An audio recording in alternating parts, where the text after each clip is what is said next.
Assalamualaikum warahmatullahi wabarakatuh. Terima kasih untuk kalian yang telah mengklik video ini. Oke teman-teman, sekarang aku masih melanjutkan pembahasan mengenai pembunuh-pembunuh termuda yang pernah ada di dunia ini. Karena kemarin di part 1 videonya terlalu panjang, maka aku membuatnya menjadi 2 part. So, kita akan melanjutkan kisah-kisah pembunuh termuda ini ya teman-teman. Tapi, seperti biasa nih, sebelum kita lanjut ke pembahasannya, tolong bantu aku untuk klik tombol subscribe-nya dulu ya teman-teman, biar aku semakin semangat bikin videonya. Dan jangan lupa juga untuk klik tombol loncengnya, biar kalian gak ketinggalan kalau aku upload video terbaru lainnya. Aku tungguin ya. Oke, terima kasih teman-teman. Sekarang yuk kita lanjut ke pembahasannya. 2. Christian Romero. Secara mengejutkan, seorang anak laki-laki berusia 8 tahun diduga telah membunuh ayah kandungnya sendiri dan seorang pria yang sedang mengontrak di rumah mereka. Kejadian ini terjadi sekitar tahun 2008. Anak tersebut bernama Christian Romero. Dan pada saat kejadian itu, Christian masih berusia 8 tahun. Sang ibu yang telah bercerai dengan ayahnya mengaku kaget atas kejadian ini. Christian sedang tinggal bersama ayah dan ibu tirinya saat kejadian pembunuhan tersebut. Sang ibu mengatakan Christian dan ayahnya sangat dekat. Mereka sering menghabiskan waktu bersama dan melakukan hobi yang sama bersama-sama. Bahkan sebelum kejadian ini, sang ayah telah membeli sebuah pistol kaliber 22 untuk melakukan hobi berburu mereka. Namun entah apa yang terjadi pada hari itu, sang ayah dan seorang pria yang sedang mengontrak di rumahnya ditemukan tewas dengan luka tembak dari pistol kaliber 22 yang telah dibeli oleh ayah Christian. Pada saat dilakukan interogasi, Christian merasa ketakutan dan tidak mengakui pembunuhan tersebut pada polisi. Namun setelah dilakukan pendekatan lebih jauh lagi, Christian akhirnya mengakui perbuatan tersebut. Entah pembunuhan itu dilakukan secara sengaja ataupun tidak sengaja, tetapi kasus ini tidak pernah dilanjutkan oleh kepolisian. Christian pun tidak pernah didakwa atas kasus pembunuhan tersebut. Mungkin karena pada saat itu pelakunya masih sangat kecil ya teman-teman, sehingga Christian tidak pernah didakwa atas kasus pembunuhan tersebut.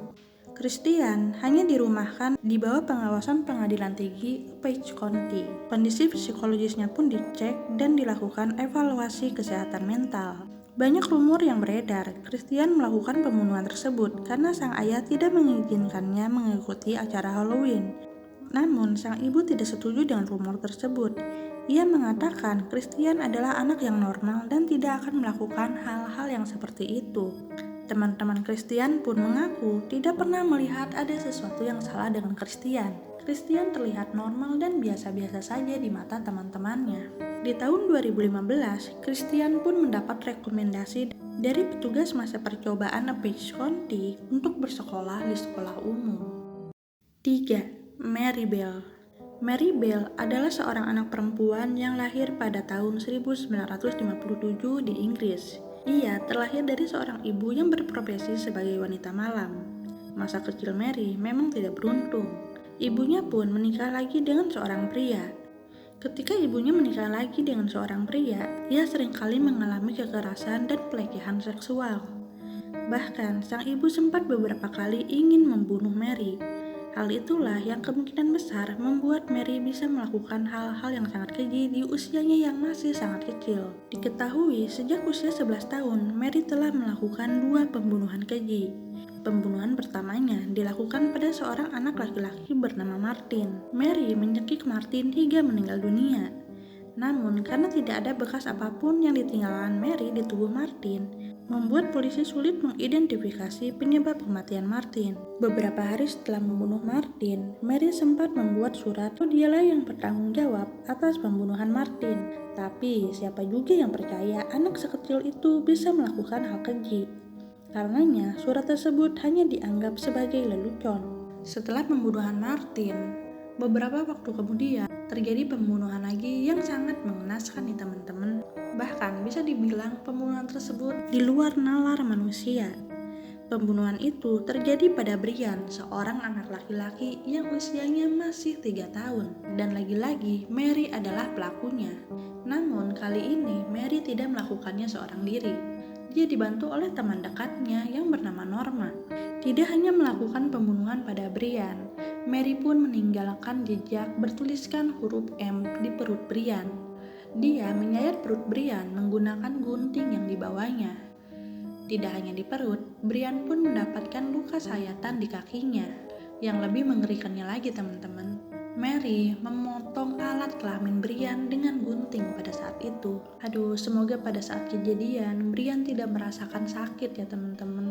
Semoga saja dia sudah meninggal pada saat Mary mengiris-ngirisnya dan memotong alat kelaminnya. Setelah melakukan hal itu, Mary dan Norma pun meninggalkan jasad Brian di lahan kosong.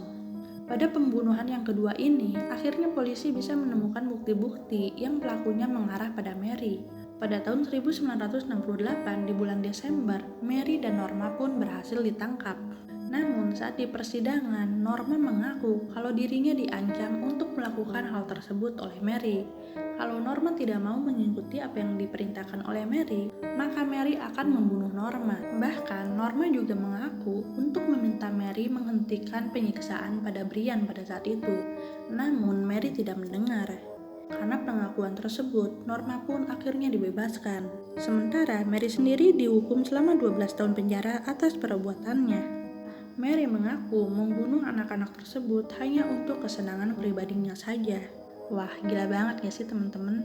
Mencari kesenangan dengan membunuh orang lain di usia sekecil itu. Mary pun akhirnya ditahan di penjara anak-anak. Pada tahun 1980, Mary pun dibebaskan dan ia diberikan identitas baru oleh pemerintah. Namun, warga yang masih marah atas perlakuan Mary segera mencari Mary dan ingin Mary dihukum kembali. Mary pun sempat ditemukan dan kemudian berpindah-pindah tempat. Seperti kasus sebelumnya ya teman-teman, karena pembunuhnya masih anak-anak, jadi saat dia dibebaskan biasanya dia akan diberikan identitas baru dan mendapat perlindungan dari pemerintah agar bisa melanjutkan hidupnya dan tentunya akan tetap diawasi agar tidak melakukan perbuatan yang sama.